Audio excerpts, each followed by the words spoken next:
Hello, welcome to Relatively Ordinary. I'm your co-host, Betsy. And I'm Carl. And each week we take a big topic and filter it through three lenses: the society at large, the communities we are a part of, and the realities of our own household. The result, conversations that connect the personal with the universal and remind us that even in extraordinary times, life is still relatively ordinary. Yeah. So that's kind of... That was beautiful. Thank you. Well done. Yeah, I know. I tried to make it sound professional and not awkward. It's probably both, though. Yeah, So well, it was also okay. awkward that I had the headphones on and didn't want them on. Oh, yeah. Good. Perfectly awkward. I mean, it sounds nice to have Yeah. those on. So, yeah. So before we dive into the topic, I get to bring some fun, right? Some fun discussion, a little quick check-in, fun activity, a little discussion point. Carl might call it a quick bite, but I prefer not to. So this week, I've got something fun and interesting. And as you know, I'm Fun and interesting. Wow.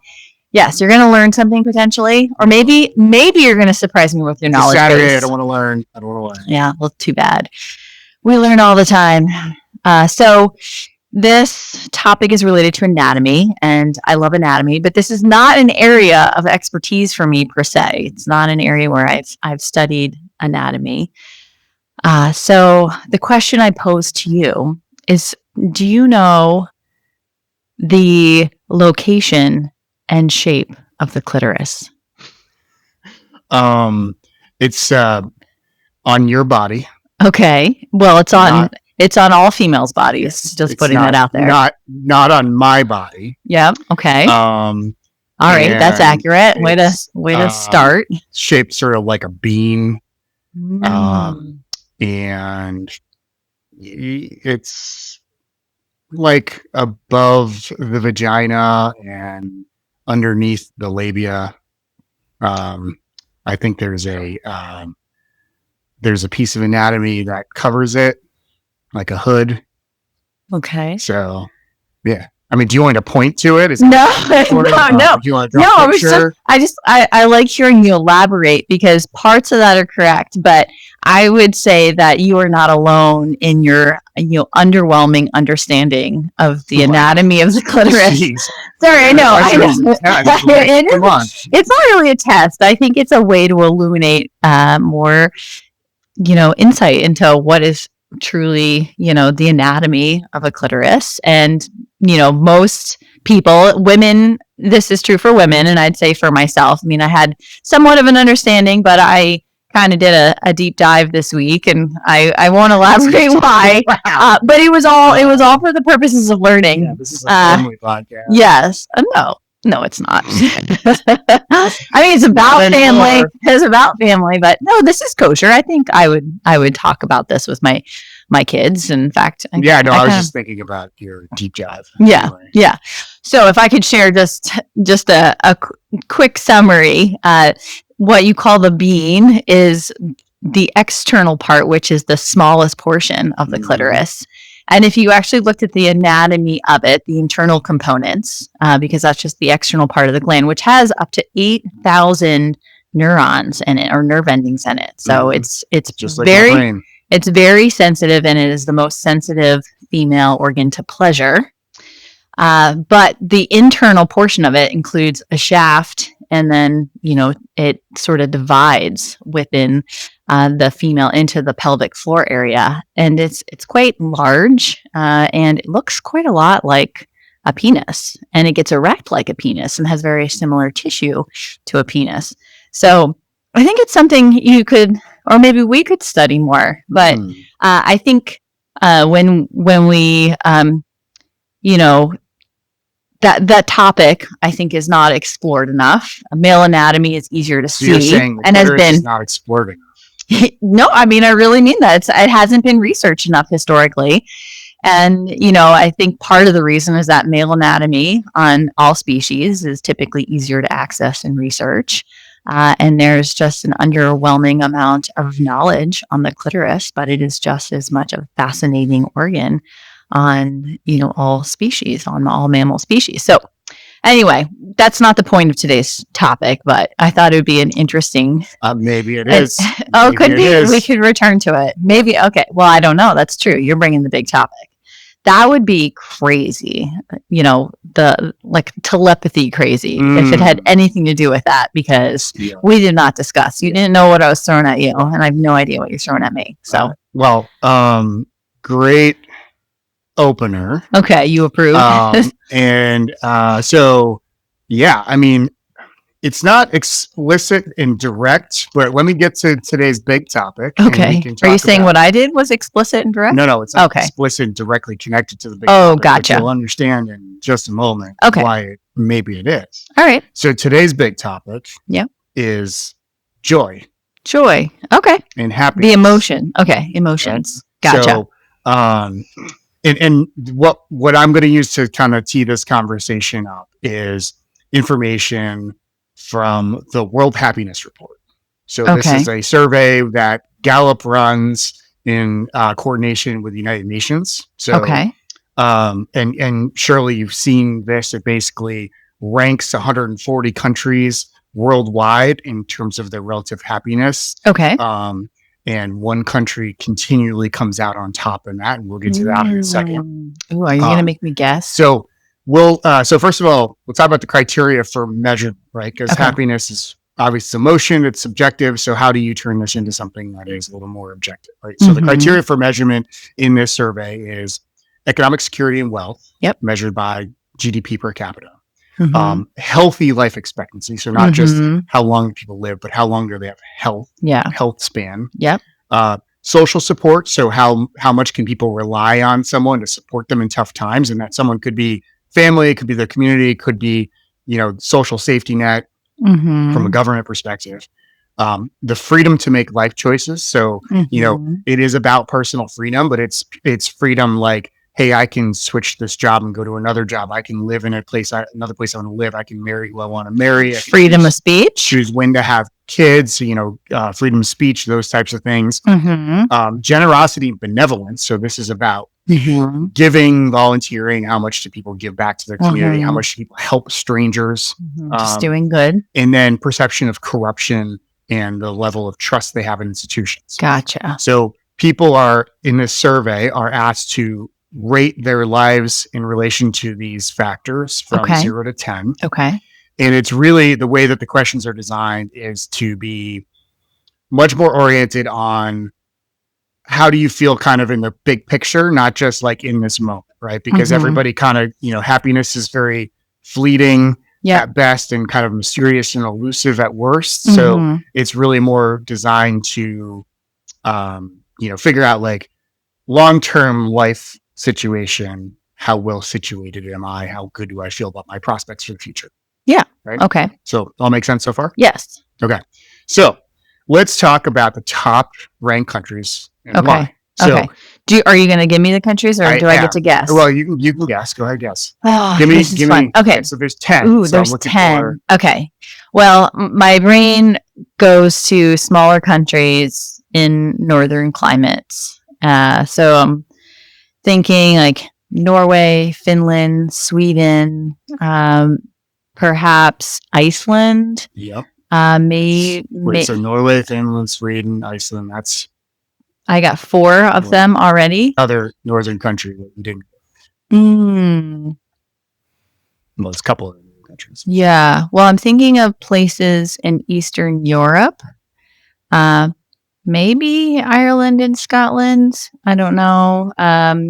No. Nope. Yes. Let's think here. Denmark. Yes.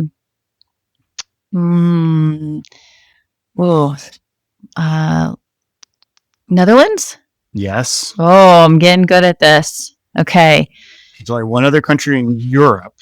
The Czech Republic? Nope. No. You're probably not going to get it. So. Okay. So it's Luxembourg. Oh, yeah. Okay. No, that's. And then there's 2 countries in Central America. Oh, okay. In Central. Costa Rica. Yep, Costa Rica.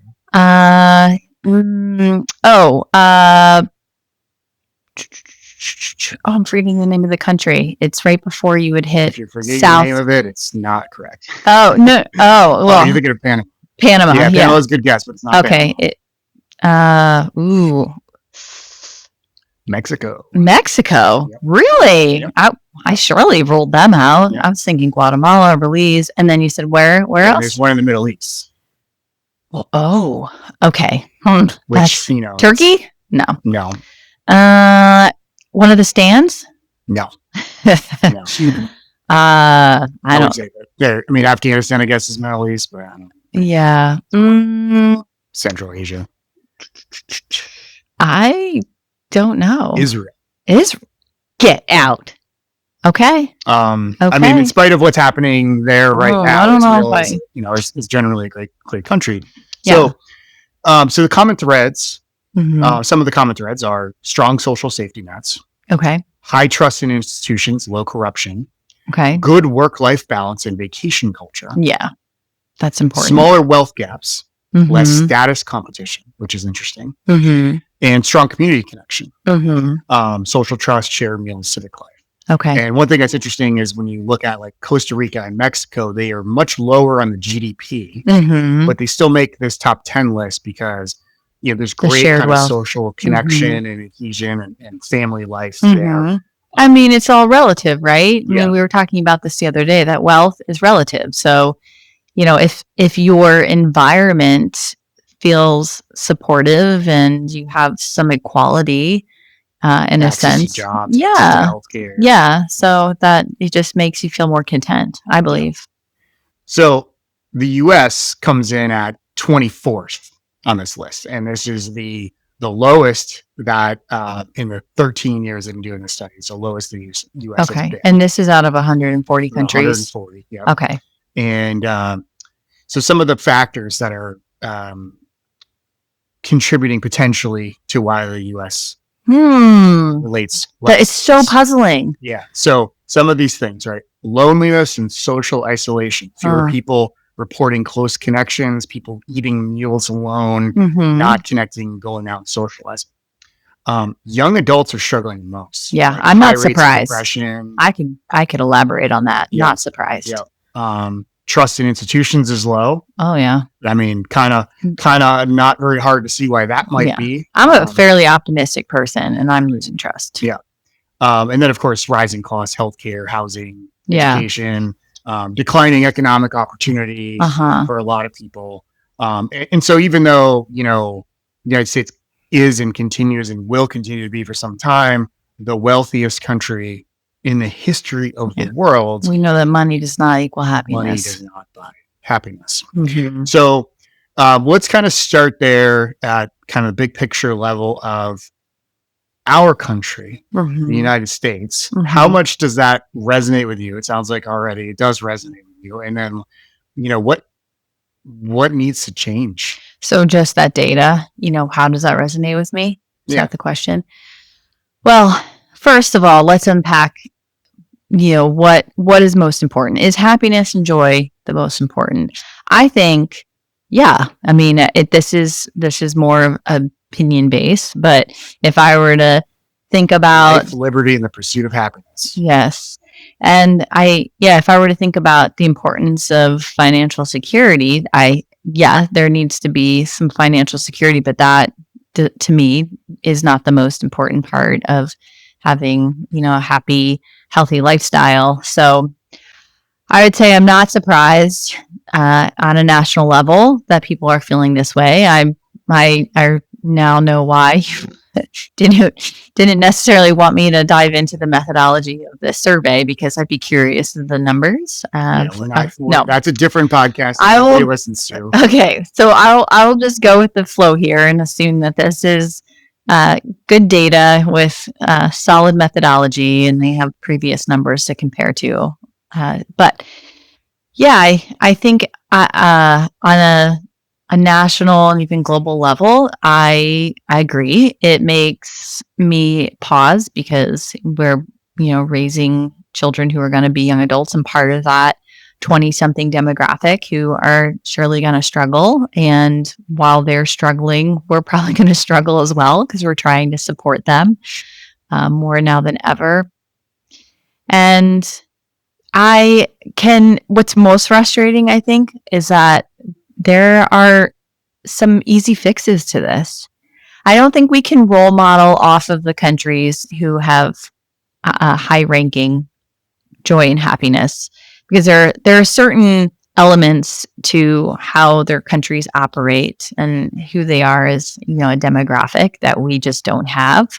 But I also don't think that makes it an unworthy pursuit to make improvements. And part of my thinking is that, a country like Norway, for instance, their population perhaps doesn't have as much diversity. They don't experience the influx of immigrants that might challenge the economic situation, or, manifest a lot of bias and hatred because they're other. And I think those things definitely exist there. They do, but I don't think to the degree they are in the US. I also think about population size. And so it becomes harder when you think about the ability to have the resources and infrastructure from the public sector to support everyone. I also think Americans, because we're the way our economy has been historically, that we're set up to not necessarily want to think of it's the socialists, like that's Sure. a dirty word, right? And so that's, I believe, I'm actually curious, how their governments operate. I'm not sure from all those countries, but I'm sure they're, more of a lean towards a socialism perspective. And I hate labels because, again, people think they're dirty words. But generally, most of the countries that are on that list would be considered democratic socialist countries. Yes. And again, like, you know me and my thinking, and I can certainly be a bleeding heart. I think it would take it's a hard push. It might be a generational push, and it may be too late when it does happen, but I think we'll see a swing back to the middle from where we are now, hopefully. As I said, I'm optimistic. But it's going to take leadership, collaboration, open-mindedness, and just slow adoption of ideas to make those changes. But none of those things we have currently. No. And I also don't think, when we're thinking about this more global national lens, I don't think it needs to impede how I try to cultivate that joy and happiness and, longevity of health, or health span, in my community and in my personal family life. But we're not there yet. Just thinking. Yeah. So I don't know. Do you agree? Is there any of that I didn't mention, or did I not even answer your question? Did I just ramble? No, I think I guess what I think about is, first of all, I don't think if you assume that the rationale behind these findings and suggestions and the outcome of the survey, if you accept that it's valid, it's interesting, and we as Americans should expect that our ranking is higher, right? Mm-hmm. So we'll take that as a premise.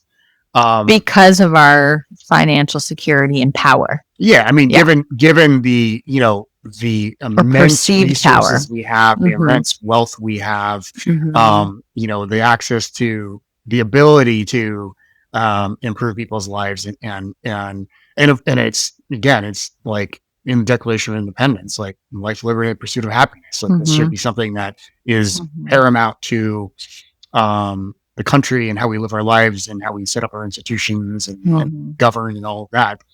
But I think, what's the level of responsibility of the leadership in this country, and then us as individuals, to look at that and be like, 24th, man, I thought we were the best country on earth. Like we should be in the top 10 and then number one. Well, at least we're not 140. Yeah, I mean, it's always a lot of ground to lose here. So yeah, we're Yes. still take that North Korea, but Oh, is that who's I 140th? don't know who's that North Korea.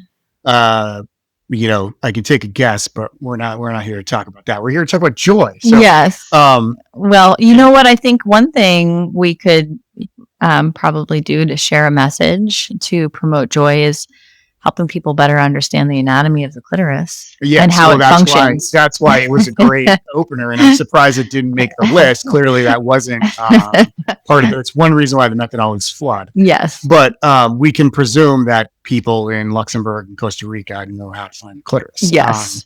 Well, it's not based even on just joy. find it, like truly understand how it functions Yes. and the power it You holds. really want to take this back to clitori. Clitori. So let's move to more of the community level. Mhm. And so first of all, some of those things that like were coming up as negatives for the United States, like some of that social isolation, people Mhm. being alone, Mhm. you know, what do you see? Do you agree with that? Do you see that manifesting in the communities you're a part of? Yeah. I think that's a good question because that's ultimately what we probably have the most control over, supporting change or, at least, having an impact. I would say, and again, I'm coming from a standpoint where I I like to cultivate opportunities to meet people, to be engaged. While I'm more of an introvert, I see the power of getting involved, at least in the things I'm passionate about. So I've had a lot of great opportunities in my community to be involved in different things and to promote, opportunities through whether it's like volunteering or leading some initiatives or designing things through work that have you know personally given me joy and opportunities to socialize and feel good about my work and my personal life and my social life. So I think it's a give and take. I get a lot from it, and I think and hope that the community does. And I see people all around us doing that. Those who are isolated, you probably don't come across, right? And it's hard because Or you hear from them in ways that are let's say asymmetric and out of tune with like they come a lot of times people come like with a lot of heat over things, and yeah, it's like okay, like I'm sorry that this impacts you this much, but like can we talk about it versus like screaming. yeah. I also think at least something that I've had as a key takeaway in my life is that it's really powerful to meet new people and be exposed to new experiences, whether it's, through, just simple everyday activities like, chatting up the person in the grocery store checkout or, being able to travel and meet new people and have new experiences And or, so if people do this, yeah, do you think that their happiness is a bit over? absolutely. I mean, there is research on that your ability to create social connections and break down your perceptions or previous, your preconceived notions, your biases will make you happier. And I think that connection is so foundational for people feeling, more included, people feeling like they have a support network. There's cultivation of your appreciation of your environment and your role in the world. I think it's one of the most important things. And for as good as it's done us, I think technology has kicked us down a peg with that because the grocery store is a good example. How often do you actually go to the checkout lane? You might have groceries delivered. You don't even need to speak to anyone whatsoever, or you do, the self checkout lane. Again, you're not engaging. It's so easy to pass judgment on people when you don't get to know who they are and understand their values, Well, and appreciate where they're I coming think there's from. like push and pull with that, because I think like if you are, you know, fortunate enough to be able to afford, like, you know what, rather than going to the grocery store, I will happily pay the $10 fee to have those someone else shop for me, bring it to my house. Uh-huh.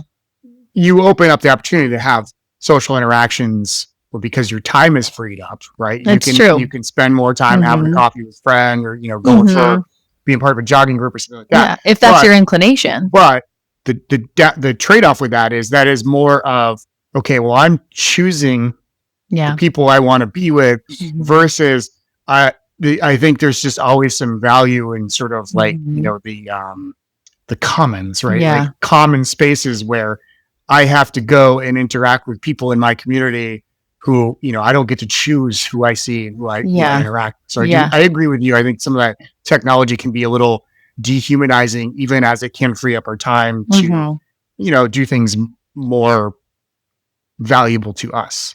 Yeah. Yeah. But I think one of my biggest values and contributions in my professional roles is the connections I was able to make, right? You know, you take these opportunities to meet different people, and I'm always fascinated to hear their stories and get to know what brought them, you know, to whatever we're doing in the moment, and a little bit more about their background. And I think it exposes us to really think and value outside our outside our lens, and you know, specifically travel and travel abroad. And I did it during, you know, some formative years as I was becoming an adult the most, you know, as far as really like otherworldly places. And it was fascinating, and I think it gave me pause to say, okay, you know, I don't have place for judgment. I just have place for curiosity right now. And you're vulnerable because you're in their environment. So I've always, you know, pushed myself, but I, you know, recommend to others to be able to do that.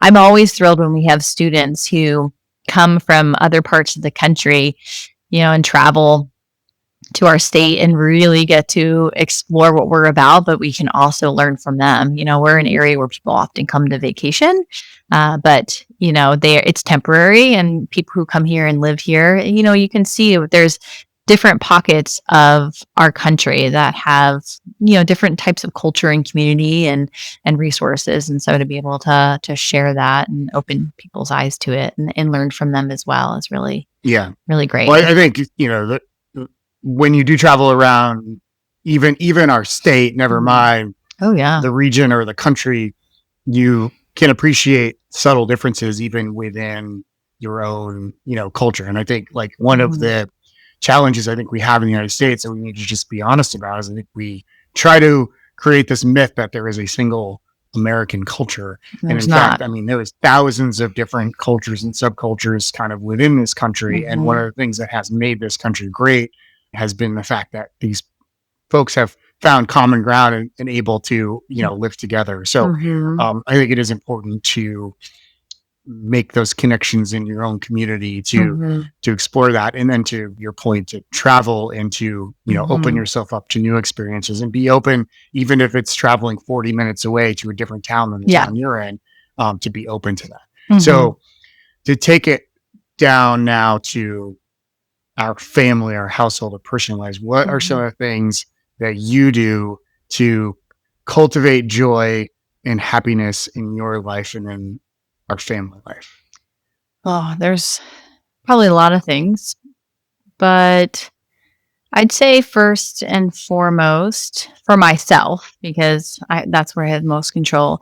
I try to be a conscientious consumer, you know, of you know, media and news, and you know, expose myself to some, you know, interesting, fun experiences as much as possible. I mentioned I like to travel and to allow for opportunities for our family to travel. I personally think I get the most out of just creating those personal connections, and am a big proponent of, you know, keeping myself healthy, and physically and emotionally and mentally healthy, so I can feel good about myself and feel good in my day-to-day routines, but also be my best self for others. And I think when it comes to my children, yeah, I I like to have some, fun discussions, hear what their days are like, sharing my experiences, finding some common ground. And, when I can role model as much as possible, respect for others and, allowing for opportunities to learn from each other and feel supported by each other. I think that, it's the idea of like shopping local, right? Or, being able to volunteer in an area you're passionate about. Like those to me are experiences that fill my cup and, match what would make me feel more secure and supported, and happy and healthy and joyful in my day-to-day life. Hmm. I don't Nice. know. Well said. Oh, Well thanks. said. I think that it's just important to prioritize joy and happiness Uh-huh. and recognize. And I think it's also important to really self reflect a little bit on what joy truly is, because I Mhm. think that there's things that feel good. You get a little dopamine hit from it. Like, someone compliments you, or like, you know, you get a little buzz from drinking a beer or like whatever. But is that truly joy? Right. Like Mhm. to me, it's like, I like to drink beer. Last night we hung out with really good friends and drank some excellent beer. Mhm. Um, and that was a very joyous experience. If I Mhm. had, just like cracked open that Miller Lite that's been in the back of the fridge for the Mm. last 13 months and like sat in the basement in the dark, it wouldn't have been No, that's joyful, right? no. I mean, maybe it would have depended on the mood I'm in, but like, Somber. realistically, it actually takes a little bit of like effort to cultivate that moment of joy, Mhm. and then to be in the moment, to live it and really fully Mhm. appreciate it. Cause like, the older you get, the more you realize that like, you know, you've only got so many of those moments in your life. And hopefully it's a Mhm. lot, and hopefully your life is long and you have a lot of those at bats, but like, Yeah. you only get so many cracks at it. So Mhm. like, don't let that moment pass. Enjoy it to its fullest, Mhm. and live in that moment. Well, I like to try to find something that brings me joy every single day. So There you go. it's, yeah, it might be reading my book for a half hour before bed, watching my child play sports, cooking a nice meal and eating with my family, going for a run. Yeah. I know some people are like, that's not joyful, Right. But but it's that brings also, me joy. you have to like, you have to find the mindset to make that an enjoyable experience. Because Yeah. if it's like, I'm just checking things off a list, I mean, there's plenty of times when you're making a meal for the family and it's a chore. It's not. Yes. So No, like, there's difference to when be able to doing it. carve that out and be Mhm. like conscious of Yeah. it. Okay. So to wrap things up Hmm. from our conversation today, what is something that you're chewing on and something that you feel is relatively ordinary about the situation? Well, I guess what I'm chewing on is if, as we navigate the next few years, which feels like a really long time, are we going to be able to take what feels secure in our daily lives that bring us joy from the family and community level, which I do feel strongly that because my community and my home bring me joy for the most part, and I'm optimistic about it, that I'm able to level up and manage the bigger picture when we think about society. And I'm just hoping that that's enough to drive, um, me feeling personally, like I said, secure, but also drive change if I'm, one of millions of people who are thinking and acting that way. Hmm. Because I So think you're there can talking be about change from the inside out. accepting personal responsibility to Mhm. ensure that you have control over your opportunities for happiness. Yes. And not just myself, but my immediate family and those in my community that I feel are my extended family. And I think there's only so much you can feel control over, especially with the onslaught of negative media. It's like 1 hour after another. It's like minute by minute. There's just crushing news and things that feel very defeating and overwhelming and just I like inconceivable, right? Like it can bury you if you let it. But part of what I try to do is temper how I want to stay informed, but temper how much I let it get to me and think from the inside out. How can I, in my role with my expertise and, with the energy that I have available, kind of create change from the inside out and support those around me so that we don't get buried by it. So that's what I'm chewing on. And what feels relatively ordinary, well, I think what feels relatively ordinary is that this is the human experience right now. And, to be human is to suffer. What I'll say, So true. says the Buddha. There you go. I mean, you're good with the quotes today. You're always good with the quotes. But I'd say, while we're 24, there's still a lot to be grateful for, right? And list aside, I think there's still a lot to be grateful for, and it's important to highlight what we're grateful for. But I'd also say it's a reality check that if we're 24, what else is going on in the world, and that I think that's where we just need to be good humans and thoughtful humans, and just hope for the best, right? Create the best. Create the best. Yeah. Okay, great. Well, I don't know if you've anything to contribute to that. I mean, look, 24th, we could be better. Still better than, 116 countries. Yeah, So I would say that's Kyrgyzstan. I think that's probably better than relatively ordinary. Yeah. It's relatively better than, you do the math, 116. But was that correct math? Yeah, I just said it. Whoa. Oh, damn it. Did you? Okay. Wow, good. Yeah. Okay, I'm not listening, and my math is correct, but slower. But, we're still kicking Sierra Leone's butt. So, I think that's a good place to wrap it up. I enjoyed this conversation. This is going to bring me some joy. Oh, good. Seeing your smile brings me joy. Thanks, babe. So, we got plenty of opportunities for happiness, and I hope everyone else out there does as well. Yes. Thank you for listening. That brings us joy. Cheers. Cheers.